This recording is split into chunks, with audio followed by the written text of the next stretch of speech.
Hey, what is up, everybody? This is Stevie Breach coming to you here tonight as we're watching SmackDown number 900. Here we are in front of the world famous Nitro Grill. Back in the day, we're making some pork tenderloin here as we're sitting around.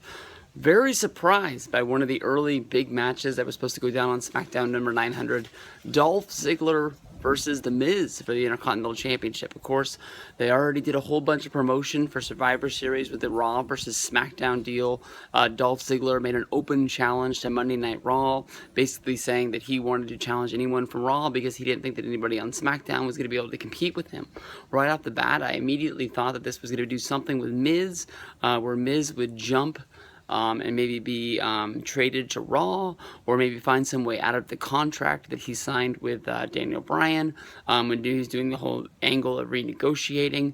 I thought that maybe there would be some sort of a trade on the state of address of the state of the WWE Universe, whatever that thing was after Monday Night Raw, that in my mind was honestly a real big disappointment. Nothing came out of it. But even Mick Foley pointed out the fact that, Miz is having a career year. He's not even being used by SmackDown because of a feud that he has with Daniel Bryan, where Daniel Bryan doesn't think that he's a real competitor. Why is he not on the men's team? Why is he not on any of the matches? And this, that, and the other. But they go out there tonight, and Miz beats Ziggler with a roll-up. Ziggler rolled him up. They came over towards the ropes. Maurice reversed the roll-up, basically just, pushing Ziggler to make him roll over. Miz was on top for the 1-2-3 with a small cradle.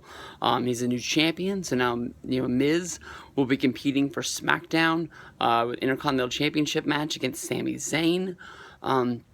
Immediately off the top of my head, first thoughts was, what the hell was the point of the whole making the Intercontinental Championship relevant yet once again? When we talked about how the match at No Mercy, title versus career, was supposed to mean something, that Ziggler was really putting something up there on the line.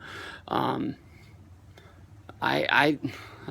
don't know. I gave them the benefit of the doubt because honestly, I talked to Alex Lorenzo that weekend, and he was so pumped about that match. He's honestly hoping that they were going to make that the main event, or at least the last match of the night, seeing how that storyline meant so much.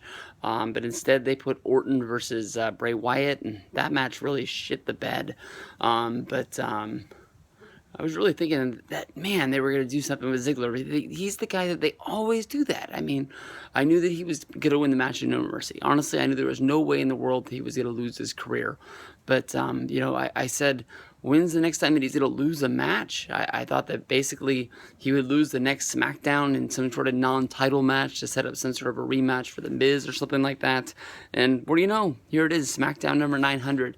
He's supposed to be billed as the Intercontinental Champion going into Survivor Series. I guess that there is more of the show, so I guess they could make the match a three-way, seeing how Maurice cheated, and much like she did in the lead up to the No Mercy match, where she sprayed him in the face with cologne at I think that was Backlash. I think that was the pay-per-view. It was a Backlash. And then the title change happened at No Mercy. Now here we are on SmackDown number 900, and they're passing the title back and forth like hot potato. But I don't know. I'm really surprised. I've been looking for hopefully something to happen with Ziggler. I think SmackDown's the best place for him.